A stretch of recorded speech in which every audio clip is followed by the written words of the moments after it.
ಎಲ್ಲರಿಗೆ ಗೊತ್ತಿದ್ದಂತೆ ಪುತ್ತೂರು ಪ್ರಕರಣ ಏನಿದೆ ತುಂಬಾ ದಿನಗಳಿಂದ ಚರ್ಚೆಯಲ್ಲಿತ್ತು. ಲಾಸ್ಟ್ ಟೈಮ್ ನಾನೊಂದು ಪ್ರೆಸ್ ಅನ್ನು ಮಾಡಿದ್ದೆ ಈ ಕೇಸಿಗೆ ಸಂಬಂಧಪಟ್ಟಾಗ. ಇಮಿಡಿಯೇಟ್ ಆಗಿ ಕೃಷ್ಣ ಜೆ ರಾವ್ ಯಾರಿದ್ದಾನೆ ಅವನು ಅವನಮ್ಮ ನನ್ನ ಮೇಲೆ ಮತ್ತೆ ನಮಿತನ ಮೇಲೆ ಕಂಪ್ಲೇಂಟ್ ಅನ್ನು ಪೊಲೀಸ್ ಸ್ಟೇಷನ್ ಅಲ್ಲಿ ಮಾಡಿದ್ರು. ಅವರ ಮಾನ ಹರಾಜು ಹಾಕ್ತಾ ಇದ್ದೇವೆ ಅಂತ ಹೇಳಿ. ಮಾನ ಇಲ್ಲದವರದ್ದು ಮಾನ ಹರಾಜು ಹಾಕುವಂತದ್ದು ಏನು ವಿಷಯ ನನಗೆ ಕಾಣ್ತಾ ಇಲ್ಲ. ಅವ್ರಿಗೆ ಮಾನ ಮರ್ಯಾದೆ ಇಲ್ಲ ಅಂತವ್ರದ್ದು ಮಾನ ಮರ್ಯಾದೆ ನಾವು ಎಂತ ಹರಾಜು ಹಾಕುದು? ಮಾನ ಈ ಹೆಣ್ಣು ಮಗಳದ್ದು ಅವರು ಹರಾಜು ಹಾಕಿದ್ದಾರೆ. ಅವನು ಆರಾಮದಲ್ಲಿ ತಿರುಗ್ತಾ ಇದ್ದಾರೆ, ಅವರು ಟೈಮ್ ತಗೊಳ್ತಾ ಇದ್ದಾರೆ, ಅವ್ರ ಹತ್ರ ದುಡ್ಡಿದೆ. ಈ ಹುಡುಗಿಗೆ 7.5 ತಿಂಗಳು ಗರ್ಭಿಣಿ ಇದ್ದಾಗ ಅವಳು ಗರ್ಭಿಣಿ ಅಂತ ಹೇಳಿ ಗೊತ್ತಾಯ್ತು. ಗೊತ್ತಾದಾಗ ಈ ಮಾತನ್ನು ಅವರು ಜಗನ್ನಿವಾಸ ರಾವ್ ಹತ್ರ ಹೇಳ್ಕೊಂಡ್ರು. ಹೇಳುವಾಗ ಅವರೆಲ್ಲ ಇವ್ರ ಮನೆಗೆ ಬಂದು, ಅವನ ಅಮ್ಮ ಜಗನ್ನಿವಾಸ ರಾವ್ ಅವನ ಅಕ್ಕ ಎಲ್ಲ ಇವ್ರ ಮನೆಗೆ ಬಂದು ಸಂಧಾನವನ್ನು ಮಾಡಿದ್ರು. ಮಗುವನ್ನು ತೆಗಿಸ್ಬೇಕು ಅಂತ ಹೇಳಿದ್ರು. ಮಗು ತೆಗಿಸ್ಲಿಕ್ಕೆ 8 ಲಕ್ಷ ರೂಪಾಯಿ ದುಡ್ಡನ್ನು ಕೊಡ್ತೇನೆ ಅಂತ ಹೇಳಿದ್ರು. 10 ಲಕ್ಷ ರೂಪಾಯಿ 10,000 ರೂಪಾಯಿ ಅಬೋಷನಿಗೆ ಅಂತ ಹೇಳಿ ನಮಿತನ ಅಕೌಂಟ್ಗೆ ಗೂಗಲ್ ಪೇ ಅನ್ನು ಮಾಡಿದ್ದಾರೆ. ಬೇರೆ ಬೇರೆ ಹಾಸ್ಪಿಟಲ್ಸ್ಗೆ ಇವರನ್ನು ಕರ್ಕೊಂಡು ಹೋಗಿದ್ದಾರೆ. ಎಲ್ಲಾ ಹಾಸ್ಪಿಟಲ್ಗಳಲ್ಲಿ ಹೇಳಿದಿಷ್ಟೇ, ಈಗಾಗಲೇ ಮಗು 7.5 ತಿಂಗಳಾಗಿದೆ, ಮತ್ತೆ ಅಬೋಷನ್ ನಮ್ಮ ಹಾಸ್ಪಿಟಲ್ ಅಲ್ಲಿ ನಾವು ಮಾಡುದಿಲ್ಲ ಅಂತ ಹೇಳಿ ಇವರನ್ನು ವಾಪಸ್ ಕಳಿಸಿದ್ರು. ಇವರ ದುಡ್ಡಿನ ಬಲದಿಂದ ಇವರು ಏನ್ ಮಾಡಿದ್ರು, ಬಂಟ್ವಾಳದಲ್ಲಿ ಯಾರೋ ಒಬ್ಳು ಡಾಕ್ಟರ್ ಅಬೋಷನ್ ಮಾಡ್ತಾರೆ ಅಂತ ಹೇಳಿ ಇವರನ್ನು ಒಪ್ಪಿಸ್ಲಿಕ್ಕೆ ಪ್ರಯತ್ನ ಮಾಡಿದ್ರು. ನಮಿತ ಅದಕ್ಕೆ ಒಪ್ಪಿಲ್ಲ. ಅದೇ ದಿನ ಅವರು ಕಂಪ್ಲೇಂಟ್ ಅನ್ನು ಮಾಡಿದ್ರು. ಕಂಪ್ಲೇಂಟ್ ಅನ್ನು ಮಾಡಿದ ಮೇಲೆ ನಾನು ಜಗನ್ನಿವಾಸ ರಾವ್ ಹತ್ರ ಮಾತಾಡಿದ್ದೆ, ಮದ್ವೆ ಮಾಡಿಸಿ ಕೊಡಿ ಅಂತ ಹೇಳಿ. ಕಂಪ್ಲೇಂಟ್ ಮಾಡಿದಾಗ ಅಲ್ಲಿ MLA ಪುತ್ತೂರು ಶಾಸಕರು ಬಂದು ಅಲ್ಲಿ ಸಂಧಾನ ಮಾಡ್ತಾರೆ, ಕಂಪ್ಲೇಂಟ್ ಎಲ್ಲ ಮಾಡ್ಲಿಕ್ಕೆ ಹೋಗ್ಬೇಡಿ, ಅವರು ಒಪ್ಕೊಂಡಿದ್ದಾರೆ, ಹುಡುಗನಿಗೆ 21 ವರ್ಷ ಆದ ಕೂಡಲೇ ನಾವು ಮದುವೆ ಮಾಡಿಸ್ತೇವೆ ಅಂತ ಹೇಳಿದ್ದೇವೆ ಅಂತ ಹೇಳಿದ್ರು. ಅದನ್ನು ನಂಬ್ಕೊಂಡು ಇನ್ನು 21 ವರ್ಷ ಆಗ್ಲಿಕ್ಕೆ ಬರೀ 1 ತಿಂಗಳು ಮಾತ್ರ ಇದ್ದಿದ್ದು. ಅಷ್ಟೊತ್ತಿಗೆ ಇವಳಿಗೆ ಹೆರಿಗೆ ಆಯ್ತು, ಅವನಿಗೆ 21 ವರ್ಷನೂ ಆಯ್ತು. ಮತ್ತೆ ಅವರು ಪ್ಲೇಟ್ ಅನ್ನು ಚೇಂಜ್ ಮಾಡಿದ್ರು. They were not ready for the marriage. ನಾನು ಜಗನ್ನಿವಾಸ ರಾವ್ಗೆ ಆ ಟೈಮಲ್ಲಿ ಕಾಲ್ ಮಾಡಿದ್ದೆ. ಆವಾಗ ಅವರು ನನ್ನ ಹತ್ರ ಹೇಳಿದ್ರು, ಅದು ನಮ್ಮ ಮಗು ನಮ್ಮದೇ ಅಲ್ಲ, ಹುಡುಗಿ ಸರಿ ಇಲ್ಲ ಅಂತ ಹೇಳಿದ್ರು. DNA ರಿಪೋರ್ಟ್ ಬರ್ಲಿ, ಅದ್ರ ನಂತರ ಮಾಡುವ ಅಂತ ಹೇಳಿದ್ರು, ಮದ್ವೆ ಮಾಡಿಸುವ ಅಂತ. DNA ರಿಪೋರ್ಟ್ ಅಲ್ಲಿ ಮಗು ಕೃಷ್ಣ ಜೆ ರಾವ್ ಅದು ಅಂತ ಹೇಳಿ ಗೊತ್ತಾಯ್ತು. ಅದ್ರ ನಂತರ ಹೇಳಿದ್ರು ನಮ್ಮ ಮಗನಿಗೆ ಮದುವೆ ಆಗ್ಲಿಕ್ಕೆ ಇಷ್ಟ ಇಲ್ಲ ಅಂತ ಹೇಳಿ. ಅದ್ರ ನಂತರ ಅವನು ಜೈಲಿಂದ ಹೊರಗೆ ಬಂದ. ಬೇಲ್ ಮೇಲೆ ಹೊರಗೆ ಬಂದಾಗ ಆ ಸಂದರ್ಭದಲ್ಲಿ ನಮ್ಮ ಹತ್ರ ಏನ್ ಹೇಳಿದ್ರು, ಇನ್ನು ಮುಂದಕ್ಕೆ ನೀವು ಹೋರಾಟ ಅದೆಲ್ಲ ಏನು ಮಾಡ್ಲಿಕ್ಕೆ ಹೋಗ್ಬೇಡಿ, ಯಾಕೆಂದ್ರೆ ನಾವು ಅದನ್ನ ಸೇರ್ಕೊಂಡು ಸರಿ ಮಾಡ್ತೀವಿ ಅಂತ ಹೇಳಿದ್ರು. ಕೃಷ್ಣ ಜೆ ರಾವ್ ಆಗ್ಲಿ ಅವನ ಫ್ಯಾಮಿಲಿಗಾಗ್ಲಿ ಏನೂ ತೊಂದರೆ ಇಲ್ಲ. ಹಳೆ ಮನೆ ವಾಸ್ತು ಸರಿ ಇಲ್ಲ ಅಂತ ಹೇಳಿ ಈಗ ಹೊಸ ದೊಡ್ಡ ಕೋಟೆಯನ್ನು ಕಟ್ತಾ ಇದ್ದಾನೆ. ಇಲ್ಲಿ ಈ ಶ್ರೀಮಂತರಿಗೆ ಏನಂದ್ರೆ, ಬಡವರ ಮಕ್ಕಳು ಒಂದು ಭೋಗದ ವಸ್ತಾಗಿದೆ. ದುಡ್ಡು ಕೊಟ್ಟ ಕೂಡಲೇ ಎಲ್ಲ ಸರಿ ಹೋಗ್ತದೆ ಅಂತ ಹೇಳಿ ಅವ್ರು ಅನ್ಕೊಂಡಿದ್ದಾರೆ. ಮಾತುಕತೆಗೆ ಬಂದ್ರು. ನಮ್ಮ ಹತ್ರ ಯಾರ ಹತ್ರ ಮಾತಾಡುದಿಲ್ಲ, ನಮಿತನ ಹತ್ರ ಮಾತಾಡುದಿಲ್ಲ, ನಮಿತನ ಮನೆಯವ್ರ ಹತ್ರ ಯಾರ ಹತ್ರ ಮಾತಾಡುದಿಲ್ಲ. ಯಾರು 2-3 ಜನ ಹೊರಗಡೆ ಇಂದೆಲ್ಲ ಮಾತಾಡ್ತಾ ಇದ್ದಾರೆ. ನಂಜುಂಡಿ ಅವ್ರ ಹತ್ರ ಮಾತಾಡ್ತಾ ಇದ್ರು. ಮೊನ್ನೆ ಆದ ಕಾನ್ವರ್ಸೇಷನ್ ಏನಂದ್ರೆ, ಅದು ಯಾವ ರೀತಿ ಮಾತಾಡ್ತಾರೆ ಅಂದ್ರೆ ನನಗೂ ಅರ್ಥ ಆಗ್ಲಿಲ್ಲ. ಅವ್ರು ಹೇಳ್ತಾರೆ, ಈ ಮಗುವನ್ನು ಸಾಂತ್ವನ ಕೇಂದ್ರಕ್ಕೆ ಬಿಡ್ಬೇಕು. ನನ್ನ ಹತ್ರ ರೆಕಾರ್ಡ್ ಇದೆ. ಅದು ಯಾವ ರೀತಿ ಮಾತಾಡ್ತಾರೆ ಅಂದ್ರೆ ನನಗೂ ಅರ್ಥ ಆಗ್ಲಿಲ್ಲ. ಅವ್ರು ಹೇಳ್ತಾರೆ, ಈ ಮಗುವನ್ನು ಸಾಂತ್ವನ ಕೇಂದ್ರಕ್ಕೆ ಬಿಡ್ಬೇಕು. ನನ್ನ ಹತ್ರ ರೆಕಾರ್ಡ್ ಇದೆ. ನಾನು ಯಾವುದು ರೆಕಾರ್ಡ್ ಇಲ್ಲದೆ ಮಾತಾಡುದಿಲ್ಲ. ಈ ಮೀಡಿಯೇಟರ್ಸ್ ಯಾರಿದ್ದಾರೆ, ಏನು ಮಾತಾಡಿದ್ದಾರೆ, ಅದ್ರ ರೆಕಾರ್ಡ್ ನನ್ನ ಹತ್ರ ಇದೆ. ಅದು ನೆಕ್ಸ್ಟ್ ನಾನು ರಿಲೀಸ್ ಮಾಡ್ತೇನೆ. ಸಾಂತ್ವನ ಕೇಂದ್ರಕ್ಕೆ ಮಗುವನ್ನು ಬಿಡ್ಬೇಕು, ಫಸ್ಟ್ ಪಾಯಿಂಟ್. ಸೆಕೆಂಡ್ ಪಾಯಿಂಟ್ ಏನಂದ್ರೆ, ಈ ಹುಡುಗಿಯನ್ನು ಅದರ ನಂತರ ಅವನು ಮದುವೆ ಆಗ್ತಾನಂತೆ. ಥರ್ಡ್ ಪಾಯಿಂಟ್ ಏನಂದ್ರೆ, ಮದುವೆ ಆದ ಮೇಲೆ ಡೈವೋರ್ಸ್ ಕೊಡ್ತಾನಂತೆ ಇಮಿಡಿಯೇಟ್. 50 ಲಕ್ಷ ರೂಪಾಯಿ ಪರಿಹಾರ ಕೊಡ್ತಾನಂತೆ. ಅವನ ಕೇಸನ್ನು ಮದುವೆ ಆಗುವ ಮೊದಲು ಡಿಸ್ಪೋಸ್ ಮಾಡ್ಬೇಕಂತೆ. ಸೊ ಇದು ಯಾವ ರೀತಿಯ ನ್ಯಾಯ ಅಂತ ಗೊತ್ತಿಲ್ಲ. ದುಡ್ಡು ಯಾರು ಕೇಳ್ತಾ ಇದ್ದಾರೆ ಅಂತಾನು ಗೊತ್ತಿಲ್ಲ. ನಮಿತನಿಗಾಗ್ಲಿ ಪೂಜಳಿಗಾಗ್ಲಿ ಅವರ ಕುಟುಂಬಕ್ಕೆ ಇವರ ಈ ದುಡ್ಡು ಅಗತ್ಯ ಇಲ್ಲ. 50 ಲಕ್ಷ 8 ಲಕ್ಷ ಮಗುವಿದು ವ್ಯಾಲ್ಯೂ ಅವ್ರ ಪ್ರಕಾರ. 50 ಲಕ್ಷ ಈಗ ಇವರಿಬ್ಬರದು, ಈಗ ಇಷ್ಟೆಲ್ಲ ಹೋರಾಟ ಗಲಾಟೆ ಎಲ್ಲ ಆಗ್ತಾ ಇದೆ, 50 ಲಕ್ಷ ರೂಪಾಯಿ ಅವರು ಕೊಡ್ತಾರಂತೆ. ಈ ಸಂದರ್ಭದಲ್ಲಿ ನಾನೊಂದು ಮಾತನ್ನು ಹೇಳಿ ಇಚ್ಛಿಸ್ತೇನೆ. 50 ಲಕ್ಷ ರೂಪಾಯಿ ನಾನು ಕೃಷ್ಣಜೀರಾವ್ ಜಗನ್ನಿವಾಸ ರಾವ್ಗೆ ಕೊಡ್ತೇನೆ. ಮದುವೆ ಆಗ್ಲಿ, ನಮಿತನ ಮನೆಗೆ ಅವನು ಮನೆಯಳಿಯಾಗಿ ಬರ್ಲಿ. 50 ಲಕ್ಷ ರೂಪಾಯಿ ಮಾತಾಡ್ತಿದ್ದಾನಲ್ಲ, ಇವರು ಹೊಡೆಯೋ ಮಾತನ್ನು ಮಾತಾಡ್ತಾ ಇದ್ದಾರೆ, ನಾನು ಒಂದು ಮಾಡುವ ಮಾತನ್ನು ಮಾತಾಡ್ತಾ ಇದ್ದೇನೆ. 50 ಲಕ್ಷ ರೂಪಾಯಿ ನಾನು ಕೊಡ್ತೇನೆ ಜಗನ್ನಿವಾಸ ರಾವ್ ಅವನ ಹೆಂಡತಿಗೆ, ಅವರ ಮಗನನ್ನು ನಮಿತನ ಮನೆಗೆ ಮನೆಯಳಿಯಾಗಿ ಕಳಿಸ್ಲಿ, ಮದುವೆ ಮಾಡಿಸ್ಲಿ. ಇವತ್ತು ಪೂಜಾ ಇಲ್ಲಿ ಮಾಸ್ಕ್ ಹಾಕ್ಲಿಲ್ಲ, ಇನ್ನು ಮುಂದೆ ಪೂಜಾ ಮಾಸ್ಕ್ ಹಾಕುದಿಲ್ಲ. ಒಂದು ಹೆಣ್ಣಿಗೆ ಈ ಸಮಾಜದಲ್ಲಿ ಬದುಕುವ ಹಕ್ಕಿದೆ. ಕಾನೂನು ರೀತಿಯಾಗಿ ಏನೆಲ್ಲ ಆಗಬೇಕು ಅದು ಖಂಡಿತ ಆಗೇ ಆಗ್ತದೆ. ಆದ್ರೆ ಸಾಮಾಜಿಕ ನ್ಯಾಯ ಅಂತ ಹೇಳುವಂಥದ್ದು ಒಂದಿದೆ, ಸಾಮಾಜಿಕ ನ್ಯಾಯ ಅನ್ನೋದು ಒಂದಿದೆ. ಕಾನೂನಲ್ಲಿ ಏನಾಗ್ತದೆ ಅಂತ ನಾನು ನಿಮ್ಗೆ ಹೇಳ್ತೇನೆ. ನೆಕ್ಸ್ಟ್ ಈಗ ನಮ್ಮ ಮೇಲೆ ಸ್ಟೇ ತರ್ಬೋದು, ನಾವಿನ್ನು ಮುಂದೆ ಮಾತಾಡಬಾರ್ದಂತ. ನಾನು ಜೈಲ್ ಹೋಗ್ಲಿಕ್ಕೂ ರೆಡಿ, ನಮಿತಾನು ರೆಡಿ, ಪೂಜಾ ಸಹ ರೆಡಿ. ಲೈಫ್ ಅವ್ರದ್ದು ಬರ್ಬಾದಾಗಿ ಆಗಿದೆ, ಅವರೊಟ್ಟಿಗೆ ನಾವು ನಿಲ್ಬೇಕಷ್ಟೇ. ನಾನು ಹೇಳ್ತೇನೆ, 24 ತಾರೀಕು ಜನವರಿಯಲ್ಲಿ ಕರ್ನಾಟಕದಲ್ಲಿ ನಾವು ನಾಮಕರಣ ಶಾಸ್ತ್ರವನ್ನು ಇಟ್ಕೊಂಡಿದ್ದೇವೆ. ಮಗುವಿಗೆ ಒಂದು ಹೆಸರು ಬೇಕಲ್ಲ, ಮಗುವೊಂದು ಐಡೆಂಟಿಟಿ ಬೇಕಲ್ಲ. ಇವನು ಮದುವೆ ಆಗುದಿಲ್ಲ ಅಂತ ಹೇಳಿದ್ರೆ ಮಗುವಿಗೆ ಐಡೆಂಟಿಟಿ ಇಲ್ವಾ? ಅದು ಕೋರ್ಟ್ ಕೊಡ್ತದೆ. DNA ಟೆಸ್ಟ್ ಆಗಿದೆ, ಕೃಷ್ಣರಾವೇ ಅವನ ಅಪ್ಪ ಅಂತ ಹೇಳಿ ಪ್ರೂವ್ ಆಗಿದೆ. ಇನ್ನು ಮುಂದಕ್ಕೂ ಅವನು ಮದುವೆ ಆಗುದಿಲ್ಲ ಅಂತ ಹೇಳಿದ್ರೆ 10 ವರ್ಷ ಜೈಲಲ್ಲಿ ಇರ್ಲಿ, ತೊಂದರೆ ಇಲ್ಲ. ಸಾಮಾಜಿಕ ನ್ಯಾಯದಲ್ಲಿ ನಾನು ಏನ್ ಕೇಳ್ತಾ ಇದ್ದೇನೆ ಅಂದ್ರೆ, ಅವನು ಅವಳೊಟ್ಟಿಗೆ ಬಾಳ್ವೆ ಮಾಡ್ತಾನ ಇಲ್ವಾ ಅದೆಲ್ಲ ಮತ್ತೆ ಪ್ರಶ್ನೆ. ಇಬ್ರು ತಪ್ಪು ಮಾಡಿದ್ದಾರೆ,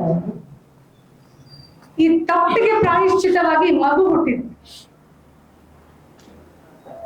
ಹಾಗಾಗಿ ಪೂಜಾಳಿಗೆ ಇನ್ನು ಪೂಜಾ ಯಾರು, ನಮಿತಾ ಯಾರು ಇಡೀ ಲೋಕಕ್ಕೆ ಗೊತ್ತಿದೆ. ಐಡೆಂಟಿಟಿಯನ್ನು ಮುಖ ಮುಚ್ಚಿಕೊಂಡು ಕುತ್ಕೊಂಡು ಸಾಯುವವರೆಗೆ ಒಂದು ಮದುವೆ ಆಗುದಿಲ್ಲ. ಇವಳು ಮುಖಕ್ಕೆ ಮಾಸ್ಕ್ ಹಾಕೊಂಡು ಬುಕ್ಕ ಹಾಕೊಂಡು ತಿರ್ಬೇಕಾ? ಅವಳಿಗೆ ಅವಳ ಐಡೆಂಟಿಟಿ ಇಲ್ವಾ? 86% ಮಾರ್ಕ್ ತೆಗೆದಿದ್ದಾಳೆ ಅವಳು ಕಲಿತ ಕೋರ್ಸ್ ಇಲ್ಲಿ ಫೈನಲ್ ಇಯರ್ ಅಲ್ಲಿ ಇದ್ದಾಳೆ. ಅವಳಿಗೆ ಬದುಕನ್ನು ಹೇಗೆ ಕಟ್ಕೊಳ್ಬೇಕು ಅವಳಿಗೂ ಗೊತ್ತುಂಟು. ಆದ್ರೆ ನಾವೆಲ್ಲರೂ ಈ ಸಮಾಜದಲ್ಲಿದ್ದೇವೆ. ಸಮಾಜದಲ್ಲಿ ಮದುವೆ ಅನ್ನೋದು ಒಂದು ತುಂಬಾ ಶ್ರೇಷ್ಠವಾದ ಒಂದು ಸ್ಥಾನಮಾನ ಇದೆ. ಅವನು ಮದುವೆ ಆಗ್ಲಿ, ಮದುವೆ ಆದ ಮೇಲೆ ಒಂದು ವೇಳೆ ಅವನಿಗೆ ಸರಿ ಹೋಗ್ಲಿಲ್ಲ ಅಂತ ಆದ್ರೆ, ಹೆಂಡತಿ ಜೊತೆ ಸಂಸಾರ ಮಾಡ್ಲಿಕ್ಕೆ ಆಗುದಿಲ್ಲ ಅಂತ ಆದ್ರೆ, ಅದ್ರ ನಂತರ ಅದಕ್ಕೆ ಆದ ಕಾನೂನಲ್ಲಿ ಬೇಕಾದಷ್ಟು ವ್ಯವಸ್ಥೆಗಳಿದೆ, ಅದು ಮತ್ತೆ ಮಾತಾಡುವಂಥದ್ದು. ಇವರು ಅನ್ಕೊಂಡಿದ್ದಾರೆ ಇವರಿಗೆಲ್ಲ, ಇವನಿಗೆ ಇವನ ಅಪ್ಪನಿಗೆಲ್ಲ ಅಭ್ಯಾಸ ಇರ್ಬೋದು, 1500 ರೂಪಾಯಿ 2000 ಕೊಟ್ಟು ಹೆಣ್ಣು ಮಕ್ಕಳೊಟ್ಟಿಗೆ ಮಜಾ ಮಾಡಿಕೊಂಡು ಇರುವಂತದ್ದು. ಹಾಗಾಗಿ ಈಗ ಇಲ್ಲಿವರೆಗೆ ಕುತ್ತಿಗೆವರೆಗೆ ಬಂದಿದೆ. ಅದಕ್ಕೆ ಇವತ್ತು 50 ಲಕ್ಷದ ವಿಷಯ ಮಾತಾಡ್ತಾ ಇದ್ದಾನೆ. ಕರ್ನಾಟಕದಲ್ಲಿ ಈ ಪ್ರತಿಭಟನೆ ಏನಿದೆ ಅಲ್ಲಿಂದ ಸ್ಟಾರ್ಟ್. ಇನ್ನು ಯಾರು ನಮ್ಮ ಬಾಯಿ ಇನ್ನು ಯಾವ ಸಂಧಾನಗಳಿಲ್ಲ. ಕೋರ್ಟ್ ಅಲ್ಲಿ ಅವನ ಫಸ್ಟ್ ಬೇಲ್ ರಿಜೆಕ್ಷನ್ ಮಾಡುವಂತದ್ದು, ಮತ್ತೆ ಇವರು ಹಿಂದುತ್ವ ಧರ್ಮ ಏನು ಜಾತಿ ಯಾವುದೂ ಇಲ್ಲ. ನಾನು ಈ ಪ್ರೆಸ್ ಮೂಲಕ ಇಷ್ಟೇ ಕೇಳ್ಕೊಳ್ಳೋದು, ತುಳುನಾಡಿನಲ್ಲಿದ್ದ ಎಲ್ಲಾ ಜನರು, ಹಿಂದೂ ಮುಸ್ಲಿಂ ಕ್ರೈಸ್ತರು ಜೈನರು ಯಾರೆಲ್ಲ ಈ ಊರಿಗೆ ಸಂಬಂಧಪಟ್ಟವರಿದ್ದಾರೆ, ದಯವಿಟ್ಟು ಈ ಹೆಣ್ಣುಮಗಳೊಟ್ಟಿಗೆ ನಿಲ್ಲಿ. ನಿಮ್ಮ ದುಡ್ಡು ನಮ್ಗೆ ಬೇಡ, ನಿಮ್ಮ ಬೆಂಬಲ ಸಪೋರ್ಟ್ ಬೇಕು. ಯಾಕೆಂದ್ರೆ ರಾಜಕಾರಣಿಗಳಿಂದ ಯಾರಿಂದ ಇದು ಸಾಧ್ಯ ಇಲ್ಲ. ಇದೇನು ಈಗ ಈಗ ಒಬ್ಬ ಮುಸ್ಲಿಂ ಹುಡುಗ ಇಲ್ಲಿ ಈ ಪ್ರಕರಣದಲ್ಲಿ ಇದ್ದಿದ್ರೆ, ಈಗ ಮಗುವಿಗೆ 6 ತಿಂಗಳಾಯ್ತು, ಅಪ್ಪ ಬದುಕ್ತಾ ಇದ್ನ, ಇವರು ಬಿಡ್ತಾ ಇದ್ರ, ಏನೆಲ್ಲ ರಾಜಕೀಯ ಬಣ್ಣ ಕೊಡ್ತಾ ಇದ್ರು. ಈ ಜಗನ್ನಿವಾಸ ರಾವನ್ನು ಅಥವಾ ಕೃಷ್ಣರಾವನ್ನು ಅಥವಾ ಅವನ ಅಮ್ಮನನ್ನು ಎಲ್ಲಿಯಾದ್ರೂ ಈ ಸಾಮಾಜಿಕವಾಗಿ ಎಲ್ಲಿಯಾದ್ರೂ ಸಂಘ ಸಂಸ್ಥೆಗಳಲ್ಲಿ ಅವನಿಗೆ ಹುದ್ದೆ ಕೊಡ್ತಿದ್ವು ಅಂತ ಗೊತ್ತಾದ್ರೆ ಅಲ್ಲೇ ಬಂದು ನಾವು ಪ್ರತಿಭಟನೆಯನ್ನು ಮಾಡ್ತೇವೆ. ಇದು ಜಸ್ಟ್ ಒಂದು ಸ್ಟಾರ್ಟಿಂಗ್ ಪಾಯಿಂಟ್. ಇದು ರಾಜಕೀಯ ಬಣ್ಣ ಕೊಡುವಂತದ್ದು ಯಾವುದೂ ಇಲ್ಲ. ಲಾಸ್ಟ್ ಟೈಮ್ ಇವರ ನಮಿತನ ಹತ್ರ ನಿಂತ್ಕೊಂಡದ್ದು ಮುಸ್ಲಿಂ ಸಮಾಜ. ಇಷ್ಟು ಜನ ಇಲ್ಲಿ, ಇಷ್ಟು ಹಿಂದೂ ಸಂಘಟನೆಗಳಿದೆ, ಯಾರು ಮಾತಾಡುದಿಲ್ಲ, ಯಾರಿಗೂ ಅಗತ್ಯ ಇಲ್ಲ. ಏನು ರಾಜಕೀಯ ಬೇಳೆ ಬೇಯಿಸ್ಲಿಕ್ಕೆ ಆಗುದಿಲ್ಲ. ಬಡವರು ಬೇರೆ. ಜಗನ್ನಿವಾಸ ರಾವ್ ಒಂದು ತಾಯಿ ಮಗುಗೆ 50 ಲಕ್ಷ ರೂಪಾಯಿ ಡಿಕ್ಲೇರ್ ಮಾಡ್ತಾನಂತಾದ್ರೆ ಈ ಉಳಿದವರಿಗೆ ಎಷ್ಟು ತಿನ್ನಿಸ್ತಾ ಇರ್ಬೋದು? ಕೋರ್ಟ್ ಅಲ್ಲಿ ಏನ್ ಡಿಸೈಡ್ ಆಗ್ತದೆ ನಾವು ಅದಕ್ಕೆ ಬದ್ಧರಾಗಿರ್ತೇವೆ. ಮತ್ತೆ ಯಾರ ಬಾಯನ್ನು ಯಾರಿಗೆ ಮುಚ್ಚಿಸ್ಲಿಕ್ಕೆ ಸಾಧ್ಯ ಇಲ್ಲ. ಇಂಥ ನೀಚರಿಗೆ ಅಂತೂ ಸಾಧ್ಯವೇ ಇಲ್ಲ. ಇವರು ಸಮಾಜದಲ್ಲಿ ಬದುಕಲಿಕ್ಕೆ ನಾಲಾಯಕರು. ಥ್ರೆಡ್ಲಿಂಗ್ ಸೆರೆಮನಿ ಆದ ಮೇಲೆ, ನಾಮಕರಣ ಆದ ಮೇಲೆ ಏನು ಮಾಡ್ತೇವೆ, ಮುಂದಿನ ದಿನಗಳಲ್ಲಿ ಹೀಗೆ ಪ್ರೆಸ್ ಮಾಡ್ಕೊಂಡು ಹೇಳ್ತಾ ಕಾರ್ಯಕ್ರಮಗಳನ್ನು ಮಾಡ್ತಾ ಇರ್ತೇವೆ. ಎಲ್ಲಿವರೆಗೆ ಅವನಿವಳ ಕುತ್ತಿಗೆಗೆ ತಾಲಿ ಕಟ್ಟೋದಿಲ್ವಾ ಅಲ್ಲಿವರೆಗೆ ನಾವು ಈ ಹೋರಾಟವನ್ನು ಮಾಡ್ತೇವೆ. ಅವಳ ಜೀವನದೊಳಗೆ ತೊಂದರೆ ಇಲ್ಲ, ಅವಳು ಎಲ್ಲಿಯಾದ್ರೂ ದುಡಿತಾಳೆ, ತಿಂತಾಳೆ, ಇವರ ಜುಜುಬಿ ಎಂಜಿಲ್ ಕಾಸು ಅವಳಿಗೆ ಅಗತ್ಯ ಇಲ್ಲ. ಮಗು ನೋಡಿ, ಮಗು ಅವನೇ ಮಗು ಎಷ್ಟು ಚೆನ್ನಾಗಿದೆ.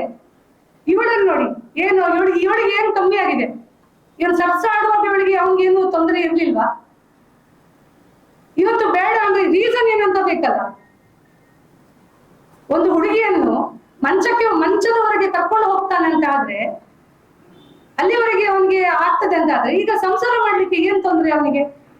ಕಲ್ಲರ್ಕ ಪ್ರಭಾಕರ್ ಭಟ್ರು ಅವರಿಗೆ ಇಷ್ಟು ದೊಡ್ಡ ಭಾಷಣ ಬಿಗಿತಾರೆ, ಸರಿ ಮಾಡ್ಬೋದಿತ್ತಲ್ಲ, ಮಾತಾಡ್ಬೋದಿತ್ತಲ್ಲ. ಮತ್ತೆ ಮೊನ್ನೆ ಅವರ ಪ್ರೆಸ್ ನೋಡಿದೆ, ಸ್ವಾಮಿಗಳೆಲ್ಲ ಹಾಗಾದ್ರೆ ಸ್ವಾಮಿಗಳಿಗೆ ಸರಿ ಮರ್ಯಾದೆ ಇಲ್ವಾ? ಸಂಘಟನೆಯವರು ಮಾತಾಡಿದ್ರಂತೆ, ಅವರಿಗೂ ಮರ್ಯಾದೆ ಇಲ್ವಾ? ಬಿಜೆಪಿಯಲ್ಲಿ ಆಗ್ಲಿ ಅಥವಾ ಇತರ ಪಕ್ಷಗಳಲ್ಲಿ ಇಷ್ಟು ಜನ ಲೀಡರ್ಸ್ ಇದ್ದಾರೆ, ಯಾರು ಯಾಕೆ ಏನು ಮಾತಾಡ್ತಾ ಇಲ್ಲ? ಹಣದ ಆಮಿಷ ಇರ್ಬೇಕಂತಾದ್ರೆ ಆ ದಿನ 8 ಲಕ್ಷ ಕೊಡ್ತೇನೆ, ದುಡ್ಡು ಕೇಳಿದಷ್ಟು ಕೊಡ್ತೇವೆ ಅಂತ ಹೇಳುವಾಗ ಇವರೆಲ್ಲ ಒಪ್ಕೊಳ್ಬೇಕಿತ್ತು. ಇವ್ರದ್ದು ಏನು ಬೇಡ, ಆಸ್ತಿ ಬೇಡ, ಪಾಸ್ತಿ ಬೇಡ, ಏನು ಬೇಡ. ಅವನು ಸಾಮಾಜಿಕವಾಗಿ ನ್ಯಾಯ ಕೊಡಿಸ್ಲಿ, ಕಾನೂನಾತ್ಮಕವಾಗಿ ಏನ್ ನ್ಯಾಯ ಕೊಡಿಸ್ಬೇಕು ಅದು ಕೋರ್ಟ್ ಕೊಡ್ತದೆ. ಒಂದು ಹುಡುಗ ಅವನ ಫ್ಯಾಮಿಲಿಯಲ್ಲಿ ಇರುವುದು ಬರೀ 4 ಜನರನ್ನು ಬಗ್ಗಿಸ್ಲಿಕ್ಕೆ ಈ ಸಮಾಜಕ್ಕೆ ತಾಕದಿಲ್ವಾ? ಆಗುದಿಲ್ವಾ? ಇದಿಷ್ಟು ಹೇಳಿ ನಾನು ನನ್ನ ಪ್ರಶ್ನೆ ಮುಗಿಸ್ತೇನೆ. ನಾನು ತಪ್ಪು ಮಾಡಿದ ನಾನು ಒಪ್ಪಿಕೊಳ್ತೇನೆ. ಆದ್ರೆ ಅವನನ್ನು ನಂಬಿಸಿ ಇಷ್ಟು ಮೋಸ ಮಾಡ್ತಾನಂದ್ರೆ ನಾನು ಯಾವ ಥಿಂಕ್ ಮಾಡ್ಲಿಲ್ಲ. ಹಾಗೆ ಮೋಸ ಮಾಡ್ತಿದ್ದೆ, ನಾನು ಒಂದು ಫ್ರೆಂಡ್ಶಿಪ್ ಸಹ ಮಾಡ್ತಿದ್ದೆ. ಈಗ ಆಗಿದೆ, ಆದ್ರೆ ಅವನು ಮದುವೆ ಆಗುದಿಲ್ಲ ಅಂತ ಹೇಳ್ತಿದ್ದಾನೆ. ನಂಗೆ ತುಂಬಾ ಸಾಕಾಗಿ ಹೋಗಿದೆ. ನಾನು ಮೊನ್ನೆ ಸಹ ಹೇಳಿದೆ, ನಾನು ಸಾಯ್ತಾನೆ, ನನ್ನ ಕೈಯಿಂದ ಆಗುದಿಲ್ಲ ಏನು ಅಂತ. ಮಗ ನೋಡುವಾಗ ಸಹ ನಂಗೆ ತುಂಬಾ ಬೇಜಾರಾಗ್ತದೆ. ನನ್ನ ಅಪ್ಪ ಯಾರಂತ ಕೇಳಿ ನಾನು ಎಂತ ಅಂತ ಹೇಳಿ. ಈ ಹುಡುಗಿ ಮೊನ್ನೆ ಶನಿವಾರ ದಿನ ಸುಸೈಡ್ ಮಾಡ್ಲಿಕ್ಕೆ ಹೋಗಿದ್ದಾಳೆ. ನಮಿತಾ ನನ್ಗೆ ಫೋನ್ ಮಾಡಿ ಹೇಳಿದ್ರು, ಪ್ರತಿ ದಿನ ಸಾಯ್ತಾ ಇದ್ದಾರೆ ಈ ಫ್ಯಾಮಿಲಿ, ಇವರ ದುಡ್ಡು ಯಾರಿಗೆ ಬೇಡ. ಮತ್ತೆ ಅವಳ ಮುಖ ಎಲ್ಲ ನೀವು ಬ್ಲರ್ ಮಾಡೋದು ಅಗತ್ಯ ಇಲ್ಲ. ಸ್ವ ಇಚ್ಛೆಯಿಂದ ಧೈರ್ಯದಲ್ಲಿ ಅವಳು ಬಂದು ಇಲ್ಲಿ ಕುತ್ಕೊಂಡಿದ್ದಾಳೆ. ಬಿಕಾಸ್ ಲೈಫ್ ಏನಿದೆ ಅದು ಇವತ್ತು ನಾಳೆಗೆ ಅಲ್ಲ. ಅವನು ಯಾರು ಇವಳಿಗೆ ನ್ಯಾಯ ಕೊಡಿಸ್ಲಿಕ್ಕೆ? ಇವಳ ಲೈಫ್ ಅನ್ನು ಇವಳು ಲೀಡ್ ಮಾಡ್ಬೇಕು. ಅದಕ್ಕೆ ಮಾಧ್ಯಮದವ್ರ ಹತ್ರ ಹೇಳಿದ, ಅವಳ ಪರ್ಮಿಷನ್ ಇದ್ದು ಅವಳು ಹೇಳಿದಾಳೆ, ನಾನು ಲೈಫ್ ಅನ್ನು ಫೇಸ್ ಮಾಡ್ತೇನೆ ಅಂತ ಹೇಳಿದಕ್ಕೆ ಇವತ್ತು ಬಂದು ಇಲ್ಲಿ ಕುತ್ಕೊಂಡಿದ್ದಾಳೆ. ಇವನ ಮನೆ ಒಳಗೆ ಒಂದು ಹೆಣ್ಣು ಮಗಳನ್ನು ಇಟ್ಕೊಂಡು, ಪ್ರಾಯಕ್ಕೆ ಬಂದ ಹೆಣ್ಣು ಮಗಳನ್ನು ಇಟ್ಕೊಂಡು ಇನ್ನೊಂದು ಹೆಣ್ಣು ಮಗಳ ಲೈಫ್ ಅನ್ನು ಹಾಳು ಮಾಡ್ಕೊಳ್ಳಿಕ್ಕೆ ಬಂದಿದ್ದಾನೆ. ಇನ್ನು ನಮ್ಮ ಹತ್ರ ಯಾರು ಮಾತಾಡಿದ್ರು, ಯಾರು ಏನು ಮಾಡಿದ್ರು ನಾವು ಅಂತೂ ಕೇರ್ ಮಾಡಿದಿಲ್ಲ. ಇವನ್ ತಾಕತ್ತಿದ್ರೆ ಇವನ್ ಏನೆಲ್ಲ ಇವನ್ಗೆ ಮಾಡ್ಲಿಕ್ಕೆ, ಇವನ ದುಡ್ಡಿನ ಬಲದಲ್ಲಿ ಮಾಡ್ಲಿಕ್ಕೆ ಸಾಧ್ಯ ಉಂಟು ಇವನು ಮಾಡ್ಲಿ. ಬಡವರಂತ ಹೇಳಿ ಅವರನ್ನು ಇದು ಮಾಡುದು ಬೇಡ. ಅವರೊಟ್ಟಿಗೆ ನಾನಿದ್ದೇನೆ. ನಿಮ್ಮ ಮುಂದೆ ಅವನ ಅಪ್ಪ ಅಮ್ಮನಿಗೆ 50 ಲಕ್ಷ ರೂಪಾಯಿ ಕೊಡ್ತೇನೆ, ಮದುವೆ ಆಗ್ಲಿ, ಇವರ ಮನೆಗೆ ಮನೆಯಾಳಿಯಾಗಿ ಬನ್ನಿ. ದುಡ್ಡಲ್ಲಿ ಮಾತಾಡುದಾದ್ರೆ ಇಲ್ಲಿ ಬರ್ತಾರೆ, ಮತ್ತೆ ಒಂದು ದಿನ ಸ್ಟೇಟಸ್ ಹಾಕ್ತಾರೆ ಸತ್ರೆ, ಮಿಸ್ ಯು ಪೂಜಾ ಅಂತ ಹೇಳಿ, ಅವಳ ಮಗುಳ್ದು ಅವಳದು ಅಷ್ಟೇ. ಇಲ್ಲಿ ಆಗುದಷ್ಟೇ, ಕ್ಯಾಂಡಲ್ ಇಟ್ಕೊಂಡು ಗಲ್ಲಿಗಳಲ್ಲಿ ಪ್ರತಿಮೆ ಮುಂದೆ ಪ್ರತಿಭಟನೆಗಳು ಮಾಡ್ತಾರೆ. ಅದು ಬೇಡ. ಅವಳಿಗೆ ಬದುಕ್ತಾಳೆ, ಅವಳಿಗೆ ಧೈರ್ಯ ಇದೆ. ಒಂದು ಸ್ಟೂಡೆಂಟ್ ಒಂದು 86 ಏನೋ ಒಂದು ತಪ್ಪು. ಈ ಸಮಾಜದಲ್ಲಿ ಎಂತೆಂಥವರು ಯಾವ ರೀತಿ ಬದುಕ್ತಾ ಇದ್ದಾರೆ. ಮರ್ಡರ್ ಮಾಡಿದವರು, ರೇಪ್ ಮಾಡಿದವರು ರಾಜಾರೋಷವಾಗಿ ತಿರುಗ್ತಾ ಇದ್ದಾರೆ. ಅವನನ್ನು 8 ವರ್ಷ ಪ್ರೀತಿ ಮಾಡಿ ಅವನ ಮೇಲೆ ವಿಶ್ವಾಸ ನಂಬಿಕೆ ಇಟ್ಟು ಏನೋ ಒಂದು ಆಗಿದೆ, ಅವಳಿಗೆ ಗೊತ್ತಾಗ್ಲಿಲ್ಲ ಅಷ್ಟೇ. ಬೇರೆ ಹುಡುಗಿಯರಾದ್ರೆ ಟ್ಯಾಬ್ಲೆಟ್ ತಕೊಂಡು ಏನೋ ಒಂದು ಮಾಡ್ತಾ ಇದ್ರು, ಆ ಸ್ಮಾರ್ಟ್ನೆಸ್ ಅವಳಲ್ಲಿ ಇರ್ಲಿಲ್ಲ. ತಪ್ಪು ಮಾಡಿದಂತೆ ಈ ಮಗುಗೆ ಯಾವ ಇದು ಆಗ್ಬಾರ್ದಲ್ವಾ? ಮಗುಗೆ ನ್ಯಾಯ ಕೊಡಿಸಿ. ಮಗು ಅವಂದೇ, ಯಾರ್ದಲ್ಲ, ಬೇರೆಯವ್ರಿಗೆ. DNA ಟೆಸ್ಟ್ ಎಲ್ಲ ಬಂದಾಗಿದೆ, ಮಗು ಅವಂದೇ ಅಂತ ಆಗಿದೆ. ಈಗಲೂ ಮದ್ವೆಗೆ ಹೋಗ್ತಾ ಇಲ್ಲ ಅಂತ ಹೇಳಿದ್ರೆ ಅವನಿಗೆ ಅವಳೊಟ್ಟಿಗೆ ಎಂಜಾಯ್ ಮಾಡುವಾಗ ಅವನಿಗೆ ಬೇಕಿತ್ತು ಅವಳು. ಈಗ ಬೇಡ ಅವನಿಗೆ.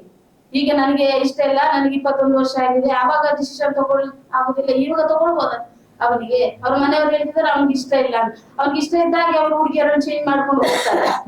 ಈಗ ನನ್ನ ಮಗಳಿಗೆ ಆದ ಪರಿಸ್ಥಿತಿ ಇನ್ನೊಂದು ಹೆಣ್ಣು ಮಗಳಿಗೆ ಬರಬಾರ್ದು. ಎಲ್ಲರ ಮನೆಯಲ್ಲಿ ಹೆಣ್ಣು ಮಕ್ಕಳಿದ್ದಾರೆ.